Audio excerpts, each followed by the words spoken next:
News చూస్తున్నాం. అబ్దుల్లాపూర్ మెట్టు మండలం అనాజ్పూర్ గ్రామంలో ఫైర్ యాక్సిడెంట్ జరిగింది. గ్రామ పంచాయతీ పక్కన గల ఓ భవనంలో గ్యాస్ సిలిండర్ పేలి మంటలు చెలరేగాయి. పేలుడు దాటికి ఫ్రిడ్జ్ సహా ఇతర వస్తువులు కాలిపోయాయి. ప్రమాద సమయంలో ఇంట్లో ఎవరూ లేకపోవడంతో పెను ప్రమాదం తప్పింది. స్థానికుల సమాచారంతో అక్కడకు చేరుకున్న ఫైర్ సిబ్బంది మంటలను అదుపులోకి తీసుకొస్తున్నారు.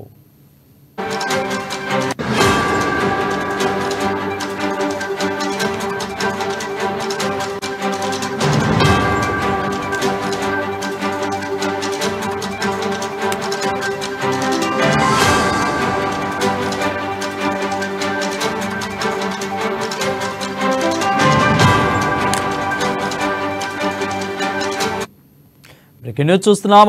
అబ్దుల్లాపూర్ మెట్ మండలం అనాజ్పూర్ గ్రామంలో ఫైర్ యాక్సిడెంట్ జరిగింది. గ్రామ పంచాయతీ పక్కన గల ఓ భవనంలో గ్యాస్ సిలిండర్ పేలి మంటలు చెలరేగాయి. పేలుడు దాటికి ఫ్రిడ్జ్ సహా ఇతర వస్తువులు కాలిపోయాయి. ప్రమాద సమయంలో ఇంట్లో ఎవరూ లేకపోవడంతో పెను ప్రమాదం తప్పింది.